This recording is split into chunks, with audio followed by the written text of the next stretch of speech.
vamos a hablar de Bastiat. ¿Por qué? Porque, bueno, siempre que Adrián me da la oportunidad de participar aquí, pues intento aprovechar material que de una forma u otra, pues luego intento llevar a algún sitio.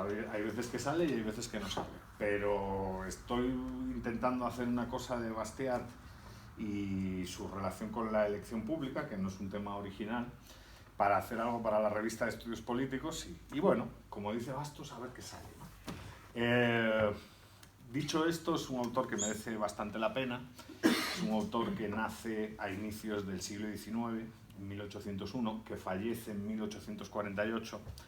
Fallece de tuberculosis, una enfermedad que arrastró durante varios años de su vida. De hecho, tuvo problemas de salud, tanto él como su padre, mucho tiempo.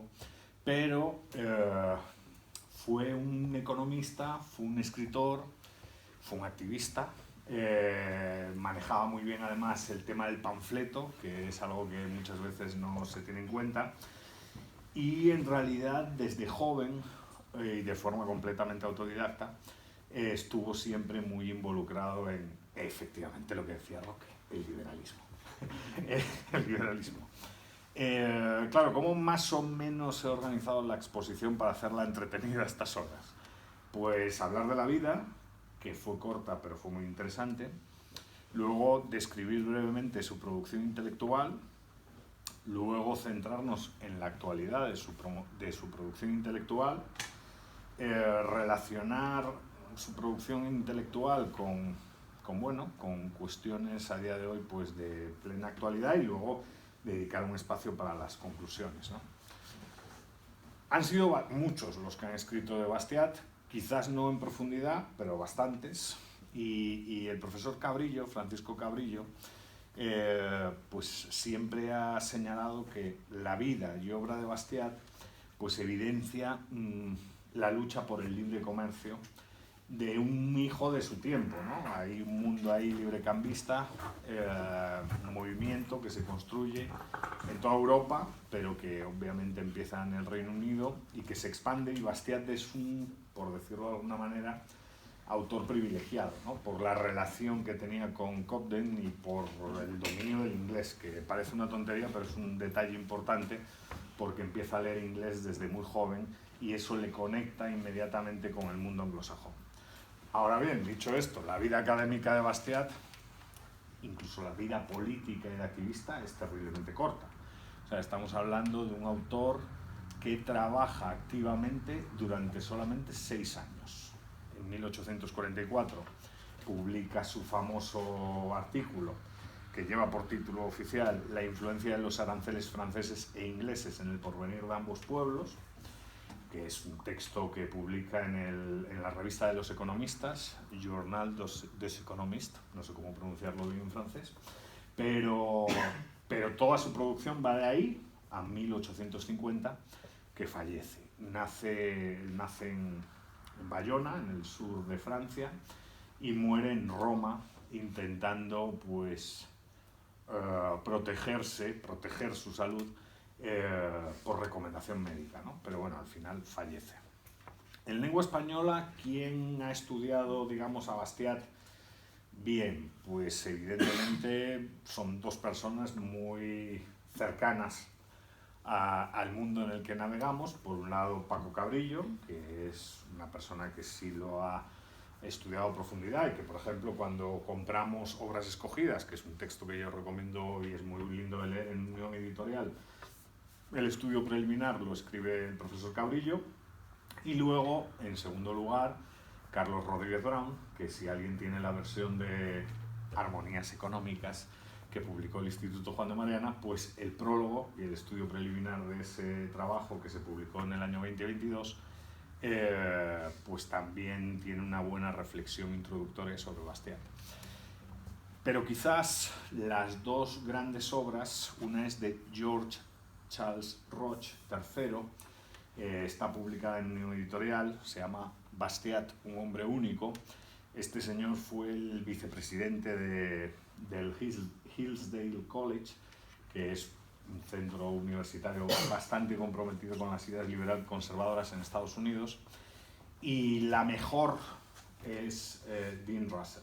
Dean Russell hizo su tesis doctoral en el año 1967-68, la defendió, y en el 69 la produjo como libro, que es Bastiat, ideas e influencia, ¿no?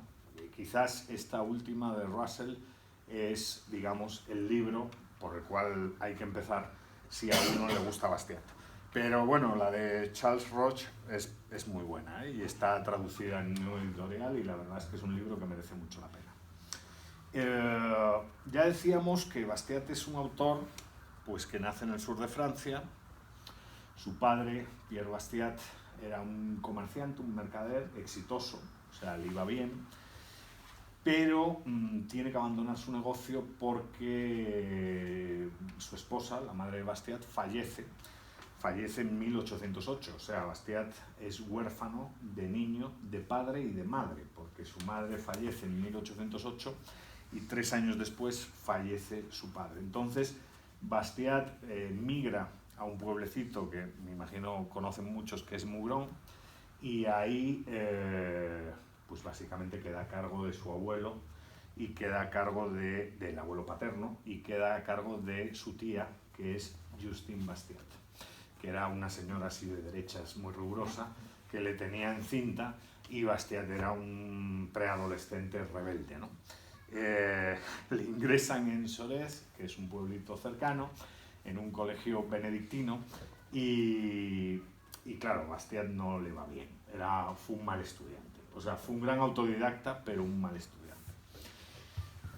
En parte no le va bien, dicen los biógrafos, por la cuestión de su familia, obviamente perder a los padres tan joven afecta, y porque su salud no era la buena, ¿no? No era la buena. Y de hecho hay una anécdota en el colegio, porque gana un concurso de poesía con un amigo que se llama Calmetés, y lo escriben a medias el poema, y cuando le van a entregar el premio, pues Bastiat dice no, que se lo quede él porque él tiene padre y madre, es de pleno derecho y yo no tengo nada ya, ¿no? O sea, una cosa bastante triste y bastante dura.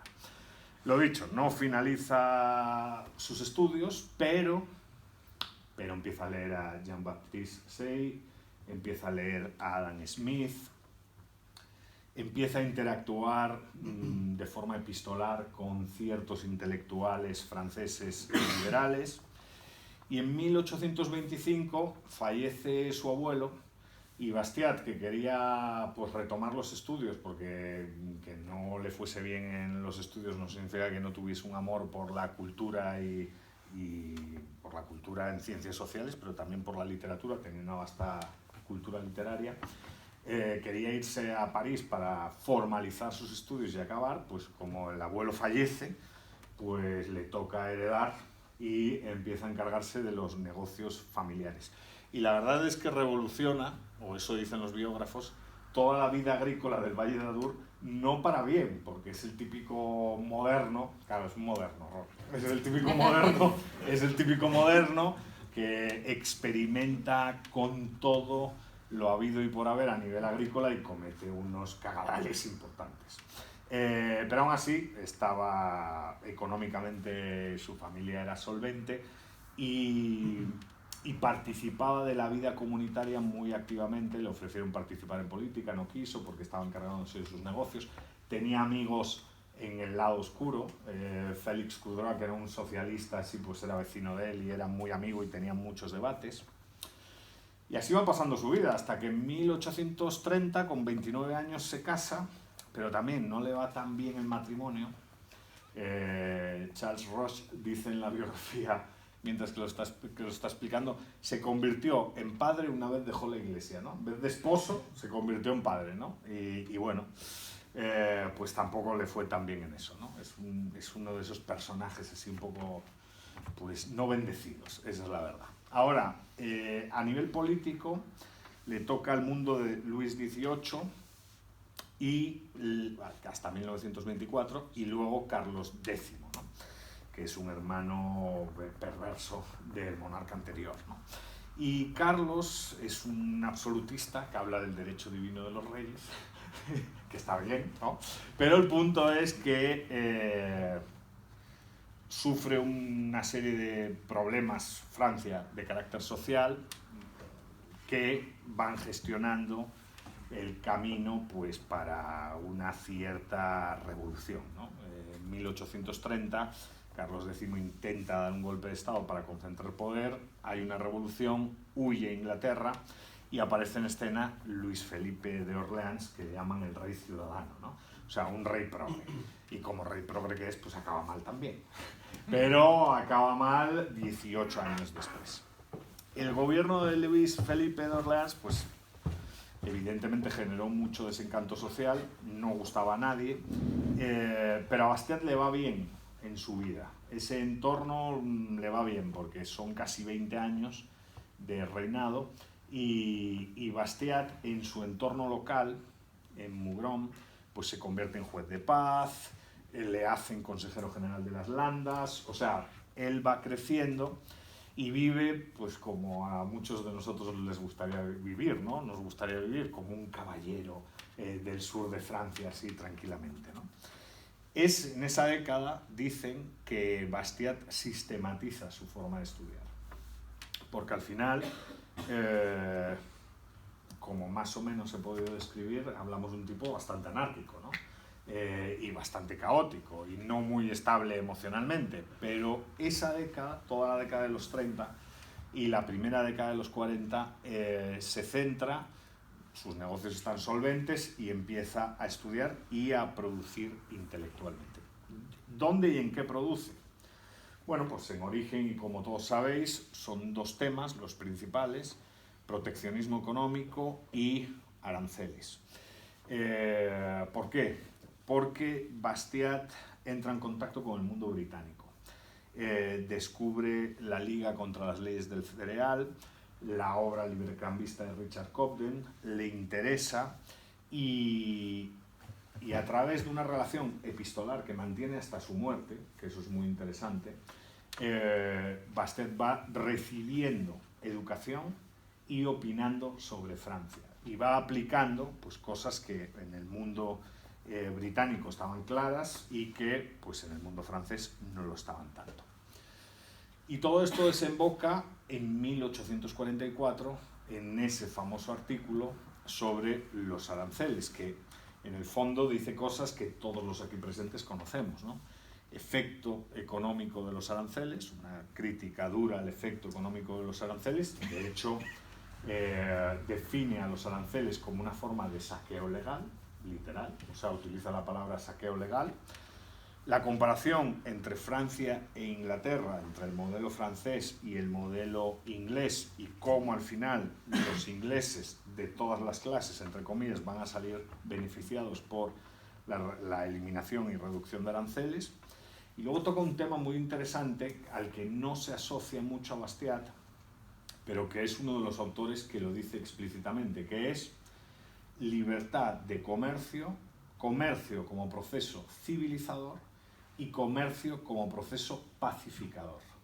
Comercio como instrumento para generar vasos comunicantes que reduzcan las probabilidades de conflicto, ¿no? De hecho, llega a decir, y esto es muy interesante, que el comercio es más que un mecanismo económico, es literalmente una fuerza de paz y que se debería de aprender esta verdad para, digamos, tener un mundo más armónico. Claro, cuando se habla de las obras, todo el mundo piensa en tres, o en dos, en términos generales en dos: sofismas económicos y armonías económicas, ¿no? Claro, él entendía el comercio como un instrumento de armonización social. Y mucha gente eso no lo tiene claro, ¿no? La gente ve a Bastiat como, bueno, un enemigo de los aranceles, sí, un defensor acérrimo del liberalismo y tal, pero en términos estrictamente económicos. Y hay más que economía, ¿no? De hecho, es muy duro con la crítica que realiza a los argumentos proteccionistas, porque al final antes hablábamos del nacionalismo. Bastiat es terriblemente duro con el nacionalismo, ¿no? Dice que al final, de hecho le llama es un sofisma económico, ¿no? El hecho de pensar que por tener política económica proteccionista vamos a proteger los intereses de la nación es un completo error económico que además encuentra respuesta en infinidad de políticas públicas llevadas a cabo por distintos estados, ¿no? Ahora bien, 1844 pone a Bastiat en la tarima. Al principio lo querían vetar en esa revista, pero cuando descubren que el artículo es bueno, que tiene cosas muy interesantes y que además Bastiat está conectado con el mundo británico, París, que bueno, un país ultracentralizado como era Francia, de repente gira al sur y son muchos los intelectuales parisinos que intentan, bueno, ir llamando a Bastiat para París, ¿no? Claro, Bastiat está ahí en una duda porque evidentemente está enfermo y no se siente bien. Y viajar, pues claro, no era pillar un tren de alta velocidad. Entonces lo duda, pero al final acepta. Y ahí es donde Bastiat explota como un referente intelectual, no solo en Francia, sino en varios países europeos, entre ellos en España. En España, a partir de 1850, en muchas facultades de Derecho se enseñan manuales de Bastiat. O sea, se utilizan textos de armonías económicas y se utilizan la ley se utiliza también para la formación de los estudiantes, que es una cosa muy interesante que comenta el profesor Cabrillo en su estudio preliminar y en varios papers que pueden encontrar en Dialnet sin ningún tipo de problema. Claro, a partir de esa publicación le dicen, queremos más, ¿no? ¿Y qué significa queremos más? Queremos más es la publicación de sofismas económicos, que al final, pues cualquiera que lo haya leído es una recopilación de artículos. Y luego los dos grandes textos, Armonías Económicas y la Ley, llegan al final de su vida. Armonías Económicas es póstumo, es poco antes de fallecer, y la Ley igual. Esta época, estos 6 años, son unos años entre Mourón, Bayona, París, y entra en contacto con librecambistas muy importantes como Michel Chevalier.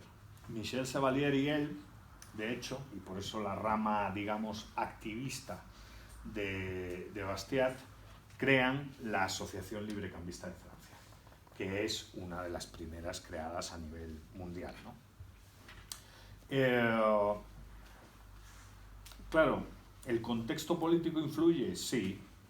Bastiat vive 2 revoluciones, de facto, ¿no? La de 1830, que no es una revolución, pero una revolución blandita, pero la que le toca después ya no es tan blandita, que es la de 1848. Y la revolución de 1848, Segunda República Francesa, Luis Napoleón Bonaparte, sobrino del emperador, ideas socialistas, ideas comunistas, ya empiezan las palabritas así, las palabritas que Óscar y yo nos reímos, primavera de los pueblos, se llama. La primavera de los pueblos, o sea, un baño de sangre. Cuando uno escucha primavera de los pueblos es que va a haber un baño de sangre.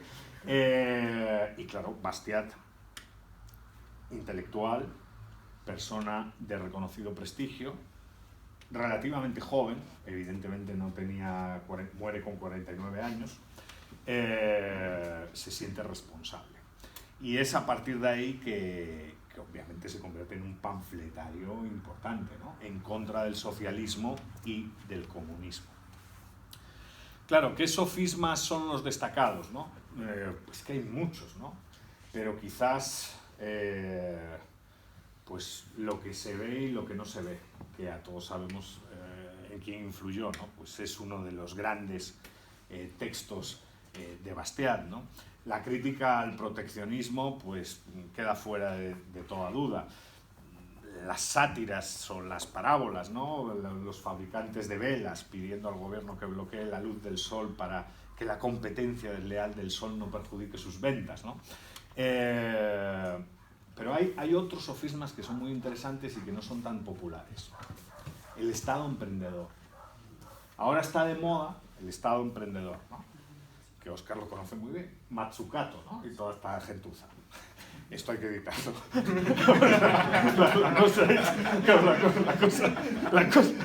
La cosa es que Bastiat tiene claro que el Estado, pues obviamente no puede crear riqueza simplemente generando empleo o simplemente financiando proyectos con gasto público, ¿no? ¿Por qué? Pues por una idea muy sencilla, gastamos a expensas de, y en este caso es a expensas del contribuyente. Entonces siempre fue un defensor de una narrativa que a día de hoy pues está, bueno, disfruta de cierta popularidad, de devolverle el dinero a la gente. Devolvámosle el dinero a la gente, porque devolviéndole el dinero a la gente sabrá cómo utilizarlo mejor. Y de hecho, devolviéndole el dinero a la gente, esto es un sofisma económico, pero lo enlaza con armonías económicas, encontraremos la armonía. Devolverle el dinero a la gente genera armonía social, no caos ni conflicto. Entonces esa crítica al Estado emprendedor pues es muy interesante. Hay críticas más tradicionales, ¿no? La crítica a la redistribución de riqueza, que evidentemente se basa en ese lema tan bonito de falsa filantropía, ¿no? Claro, es una falsa filantropía que en el fondo lo único que provoca es una competición entre, Bastiat no lo dice, pero son grupos de presión que lo que pretenden es influir en el tomador de decisión para concentrar beneficios diluyendo costos. Pero luego también habla toca el sofisma del costo oculto del gasto público, que vuelve a relacionarse con eso de devolver a la gente. Cada franco que gasta el Estado francés representa un franco menos que pueden gastar los ciudadanos en sus propias necesidades y preferencias. Y esos costos nunca se tienen en cuenta. Pero estos son los sofismas, que en el fondo son cortos, son muy fáciles de leer y son un instrumento pedagógico brutal. Las armonías económicas es más interesante. Recomiendo activamente que compren, hay que hacer publicidad, Fernando, la obra publicada por Deusto, Juan de Mariana y Valio School, que está muy bien la edición. Y básicamente aquí, muchas veces la gente cuando escucha el título, ya he explicado de qué va, ¿no? Pero no entiende el mensaje. El mensaje es libertad económica, respeto a la propiedad y cooperación voluntaria producen armonía social. Se traduce en bienestar colectivo. Y a raíz de eso, pues va justificando varias cuestiones. Por ejemplo, armonía de los intereses. En un mercado libre, los intereses individuales de los productores y consumidores se alinean para beneficio propio. Pues fácil. Conectado siempre con la cuestión británica. Cada persona, al perseguir su propio interés, contribuye a satisfacer las necesidades de los demás. Y eso genera un beneficio absoluto para la sociedad. Porque sí, piensa en sociedad, piensa en la nación francesa y piensa en el Estado francés. Él lo único que quiere es meterle motosierra al Estado francés, pero no significa que no quiera Francia y no significa que no quiera el Estado francés. Luego tiene cosas muy interesantes, muy de actualidad y con un lenguaje muy de hoy, competencia. ¿La competencia qué es? La competencia es un motor de progreso. La competencia fomenta la eficiencia. A través de la competencia, toda la estructura de incentivos se vuelve virtuosa. Y claro, a partir de ahí empieza a criticar la regulación proteccionista que existía en la Francia de la época y empieza a criticar a determinadas minorías organizadas. Y otra cuestión que hay que destacar en las armonías es su defensa de la propiedad privada. Que bueno, no es un tema nuevo, es un tema clásico, pero básicamente lo que viene a decir Bastiat es: no puede existir orden económico sin propiedad privada. El orden económico es resultado de la propiedad privada. ¿Por qué? Porque permite a los individuos disfrutar de los frutos de su trabajo, pero también invertir hacia el futuro. Es una cosa bastante interesante. Y luego, a diferencia de, pues obviamente, la narrativa marxista, edificada sobre la lucha de clases como motor de la historia, bla, bla, bla, Bastiat reacciona en clave interclasista. Dice que, en esencia, y si eliminamos la ideología y vamos a la lógica y al estudio de la evidencia, el socialismo no tiene sentido. No hay conflicto inherente, o no debería de haber conflicto inherente entre capitalistas empresarios y trabajadores. Debería de estar armonizado. el beneficio de uno debería de trasladarse a otro. Eso no implica, dice Bastiat, que no se negocien cuestiones. Él era empresario, él negociaba con sus trabajadores para adecuar salarios, etc. Pero el punto es, una cosa es interpretar la evolución de la historia como una lucha de clases y otra cosa es interpretar el funcionamiento de la sociedad como una cuestión armónica a través del diálogo entre las partes. ¿Hay más cuestiones? Sí, hay una cuestión que es fundamental y que todos los que estamos aquí conocemos y que Bastiat tiene clarísima. La solidaridad real no puede ser estatal. La estatalidad no produce solidaridad. La solidaridad real solo surge de la propiedad privada y surge del uso virtuoso de la propiedad privada. Con esto, pues básicamente lo que viene a señalar Bastiat, que para mí es bastante interesante, es que si la sociedad está basada en acuerdos libres y voluntarios, puede sostenerse a sí misma sin necesidad del Estado. Pero defiende que tiene que haber un Estado chiquitito. Porque en caso, o sea, la naturaleza del ser humano es cooperativa, pero tiene que haber un Estado. Lo que pasa es que, dice Bastiat, ese Estado ha perdido su rumbo, ese Estado ha prostituido la noción de justicia y ha prostituido la noción de ley. Entonces ese Estado o se cambia, o como dice él, vamos de camino al desastre. Que él es bastante pesimista, porque él es consciente en varios trabajos, yo creo que hasta en la ley lo dice, que el socialismo va a tener éxito. O sea, él dice, el socialismo va a ganar. Pero yo voy a intentar dar lo mío, pero el socialismo va a ganar. Él es bastante pesimista en relación al socialismo. Y luego está la ley. ¿Qué es la ley? Aquí todo el mundo, me imagino, la ha leído o la ha picoteado. Yo, para mí, la ley... Vamos a ver. Las obras escogidas, publicadas por una editorial, son muy buenas. Las cartas que están publicadas por Liberty Fund en una edición espectacular son muy buenas y muy interesantes. Pero claro, a mí la ley, ¿por qué me gusta? Porque es una bomba intelectual. O sea, la ley es un panfleto, bueno, un panfleto, no sé si ya un documento de 60 páginas es un panfleto, ¿no? Pero es un documento corto, incendiario, muy duro y claro, muy potente. O sea, yo me imagino que cuando uno la lee por primera vez, si la lee bien, dice, esto es el copón, ¿no? Son 17 capítulos, muy al punto, y que hablan sobre economía, pero también hablan sobre derecho, sobre Estado, sobre competición entre minorías organizadas y sobre políticas públicas. O sea, son un montón de temas los que toca. Y es un escrito pasional, ¿no? O sea, la argumentación es racional, pero el escrito es pasional, porque es una reacción a 1848. Es un escrito que publica 2 años después y es una reacción a 1948 con objeto de proteger la vida, la libertad y la propiedad. Se ha convertido en uno de los grandes documentos del pensamiento liberal occidental, pero en realidad es una bomba intelectual, pues, qué sé yo. Fernando decía, ¿no? Este año también es el aniversario de Camino de Servidumbre. O sea, Hayek tiene 2 aniversarios, el del Nobel y el de Camino de Servidumbre, que fue otra pedazo de bomba, ¿no? ¿Cómo está organizada la ley? Pues de manera muy simple. Es un documento dirigido, aunque lo consumían intelectuales, el documento no es dirigido a intelectuales, es dirigido a clases medias y dirigido a emprendedores pequeños, no a los grandes emprendedores, porque Bastiat consideraba a los grandes emprendedores, bueno, otra cosa para evitar, como yo, enemigos, ¿no? O sea, el IBEX 35 y todo eso son enemigos en realidad del libre comercio. Bastiat pensaba lo mismo. Bastiat lo que señalaba es, ahí no hay que atacar, esos son políticos ya. Hay que atacar a los pequeños y medianos productores. Hay que cambiar las ideas, la estructura ideológica de esa gente. ¿Cómo organiza el texto? De manera muy potente. ¿Qué es ley? ¿En qué se ha convertido la ley?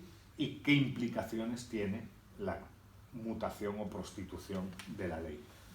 3 bloques organizados en artículo corto, dando leña, sin citas ni muchas referencias y atacando a políticos de la época directamente, a políticos de la época o a filósofos de la época directamente. Bastiat es coetáneo, claro, esto es muy interesante, es coetáneo de Balzac. Balzac y él mueren casi en la misma fecha. Bastiat conoce a Alexis de Tocqueville.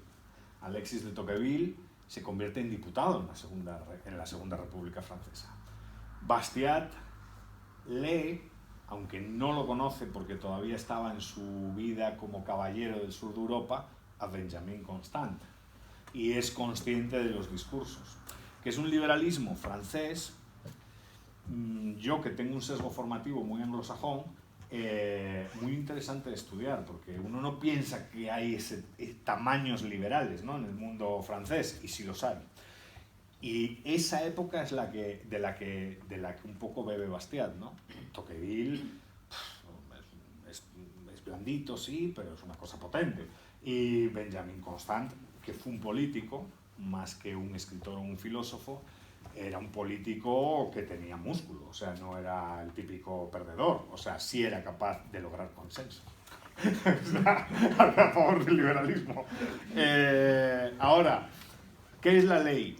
O cómo define la ley, ¿no? A mí me gusta mucho cómo define la ley, ¿no? Dice Bastiat, y cito: he contestado a esta interrogante en otra parte, pero básicamente la ley es la organización colectiva del derecho individual de legítima defensa. Esa es la ley. Legítima defensa en relación ¿a qué? A la persona, a la libertad y a la propiedad. Porque persona, la existencia de la persona, libertad y propiedad no se deriva de las leyes promulgadas por los hombres. Hay preexistencia antes de vivir en comunidad y en sociedad. Ahora, organización del derecho natural de legítima defensa. Acaba diciendo eso. Por lo tanto, esto es evidente, dice. La ley es la organización del derecho natural de legítima defensa. Y así empieza. Empieza con una bomba. ¡Pum! ¿Qué es ley? Es esto.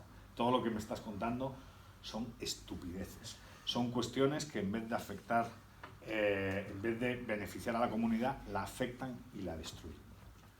Pero claro, ¿en qué se ha convertido la ley? Que es la segunda parte del texto, de esa bomba intelectual. Cito otra vez. La ley debió mantenerse dentro de los límites de su función legítima. Por desgracia, se alejó de esos límites, y no solamente en cuestiones neutrales o discutibles, sino también en cuestiones que contradicen su propio fin. Puso la fuerza colectiva al servicio de los que buscan enriquecerse, sin riesgos ni escrúpulos, a expensas de las personas, las libertades y las propiedades de los demás. Protegió la expoliación y la confirió categoría de derecho. Denigró la legítima defensa y la rebajó a la categoría de crimen. Básicamente lo que tenemos en España. Es un relato perfecto. Y claro, ¿qué dos fuerzas pervierten la ley? Pues Bastiat también lo tiene claro. Por un lado, eso que él llama, pues, egoísmo falto de inteligencia. Es una discusión, ¿no? Porque a lo mejor es egoísmo a secas, pero él le llama egoísmo falto de inteligencia. Y por otro lado, la falsa filantropía. Y esto Bastiat tiene bastante clara la naturaleza, fruto de la estatización de la vida social, porque la ley en realidad es una crítica, desde mi punto de vista, a la estatización de la vida social. O sea, el problema es que el Estado ha acaparado un exceso de funciones, en su opinión, y ha politizado a la sociedad. Entonces, no es solo una cuestión de derecho, es una cuestión de crítica a la progresiva politización de la sociedad. Como la sociedad está cada día más politizada, según Bastiat, esa sociedad entiende que de lo que se trata aquí es de ir a la piñata y capturar el máximo posible de renta, organizarse y presionar al tomador de decisión para extraer lo máximo posible y beneficiarte con ello. Pero dice Bastiat, si la política no importase tanto y si la sociedad volviese a ser sociedad y no estuviese tan estatizada como ha llegado a estar por culpa de las ideologías que corrompen, digamos, la vida en comunidad, el socialismo, bueno, el socialismo y el proteccionismo. Proteccionismo, que para Bastiat es socialismo particularizado, y comunismo, que es socialismo. Pero básicamente eso es lo que erosiona la vida. ¿Por qué? Porque claro, hay un pasaje que es muy potente. La naturaleza del ser humano lo mueve a reaccionar cuando es víctima de iniquidad. Si la ley instituye la expoliación en provecho de las clases legisladoras, todas las clases expoliadas buscan, unas veces por vías pacíficas, otras por vías revolucionarias, la manera de involucrarse en la creación de leyes, que es un poco lo que también seguimos viendo en la sociedad. O sea, ¿cómo es el juego? ¿El juego es capturar al tomador de decisión? Sí, pues hay que capturarlo, no queda otra. Pero lo que dice Bastiat es, ¿esto por qué se produce? Por un proceso progresivo de estatización que va corrompiéndolo todo y que en realidad, claro, sociedad versus Estado, la sociedad va perdiendo competencias. ¿Esto es compatible con qué? Con Tocqueville. Obviamente es muy compatible con Tocqueville porque al final Tocqueville lo que busca es precisamente eso, ¿no? El riesgo de centralización política. Lo pone en varios pasajes de La democracia en América, que dice, el problema es la progresiva centralización política que se observa. Entonces, ¿cómo concluye Bastiat este pasaje, no? En vez de extirpar de la sociedad la injusticia, los legisladores la generalizan. Claro, o sea, el efecto es, en vez de luchar contra las injusticias, los legisladores la generalizan. Y eso provoca la prostitución de la ley, la conversión de la ley en una herramienta para la expoliación. Y cuando la ley como instrumento de expoliación permea todos los estratos sociales, dice Bastiat, se pierde la noción de lo justo y de lo injusto. Y por eso es tan pesimista en relación a Francia. O sea, esa capacidad para mutar lo que se supone sagrado y prepolítico destruye la vida en la comunidad. Y según Bastiat, Francia no tiene solución. Acertó. O sea, acertó de lleno. Y eso erosiona, aunque bueno, hablando de... Yo tampoco lo sé pronunciar bien, Koenig-Levitt, antes, eso para Bastiat erosiona la democracia. Pero ojo, Bastiat no es tan amigo de la democracia, ¿eh? Bastiat es bastante crítico de la democracia por el entorno social en el que le toca vivir y por las lecturas que consume. O sea, es consciente de que la democracia puede pavimentar el camino hacia la tiranía de la mayoría si se interpreta como fin y no como medio. Lo que viene a decir es, claro, si la democracia es un medio, bueno, pero si ya es un fin en sí mismo, que parece que es hacia donde vamos, pues nos vamos a morir todos, ¿no? Las consecuencias de la expoliación, las consecuencias, hay dos consecuencias de la expoliación, porque hay expoliación castigada por la ley y expoliación amparada por la ley. Pero el punto, que ya llevo 38 minutos y esto se me fue la mano con la presentación, ¿no? Pero el punto es, ¿cuándo se hace visible la expoliación? Hay dos mecanismos en los cuales podemos automáticamente detectar la expoliación. El proteccionismo es un instrumento expoliatorio, parcial, dice Bastiat, y el socialismo como constructo ideológico es un instrumento expoliatorio de carácter total. Y además, terriblemente peligroso, porque apela al internacionalismo y a la universalidad. Y no llega a decir que eso conecta con el liberalismo, que también apela al internacionalismo y a la universalidad, pero no llega a decirlo explícitamente, entonces no me atrevo. Ahora, la obra de Bastiat, ¿a quién cita Bastiat? Cita, bueno, algunos ya se han citado aquí antes, ¿no? A Jean-Jacques Rousseau lo pone de vuelta y media, vaya, le dedica pasajes no solo en la ley, en Armonías Económicas también le da caña. Pero le da caña también a personajes como Montesquieu. No le cae bien Montesquieu. Lo ve como liberalito blandito, medio estatista, medio así arquitecto y tal, medio no como yo. o sea, es que sabes que cuando estaba preparando la presentación, a lo mejor doy un curso sobre el espíritu de las leyes y estaba leyendo esto y estaba diciendo, mierda, tienen razón. Entonces, pero a Montesquieu le dedica pasajes muy duros. Y luego, obviamente, a los que más duro ataca son a escritores y personas del mundo cultural de la época afines a la izquierda. Lamartine, por ejemplo Montalembert, o por ejemplo a revolucionarios como Robespierre, que también es muy duro, ¿no? En clave general ataca al socialismo y, como ya vimos, al proteccionismo. ¿Por qué considero que hay unas conexiones, que no me las invento yo, ya está demostrado por varias personas, con el public choice? Porque sin decirlo es consciente de la existencia de los grupos de presión y cómo los grupos de presión articulan las políticas públicas en la actualidad. Bastiat lo tiene clarísimo. Bueno, o sea, la petición a los fabricantes de velas, eso es la pera, vaya, es eso. Segundo, es consciente del polizón, del fenómeno del polizón, de que hay gente que no asume obligaciones y que parasita al resto concentrando beneficios. Y es consciente, por su crítica al proteccionismo, de la teoría de la captura regulatoria. Y antes hablábamos, ¿no?, de que no se lee economía austríaca, bueno, aunque esta sí, pero en el Review of Austrian Economics a mí siempre me gustó el número dedicado, que fue en el año 2002 o 2003, al public choice, ¿no? Y ahí básicamente dicen los 3 grandes aportes o áreas de actuación del public choice son las 3 que acabo de relatar. Grupos de presión, free riding y teoría de la captura. Pues en Bastiat podemos extraer pasajes de cualquiera de las 3 obras en relación a estas cuestiones sin ningún tipo de problema. Pero claro, ¿qué es libertad para Bastiat?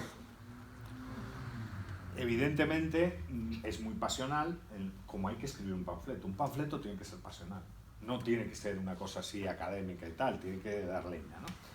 Pero ¿qué es libertad? Cito: libertad es el libre ejercicio para todos de todas las facultades inofensivas, la destrucción de todos los despotismos, incluso del despotismo legal, y la reducción del derecho a su única atribución racional, que consiste en regularizar el derecho individual de legítima defensa. Evidentemente, ¿qué debería de ser la ley? Pues una fuerza común organizada para hacer frente a la injusticia. Y ya sabemos qué es justicia: protección de la vida, de la libertad y de la propiedad. La ley, que ahora es injusticia, expresión de injusticia, dice Bastiat, debería de ser expresión de justicia. Claro, esto en el actual entorno de Bastiat, Segunda República, pues él, como decía, es pesimista y no cree que ello vaya a suceder.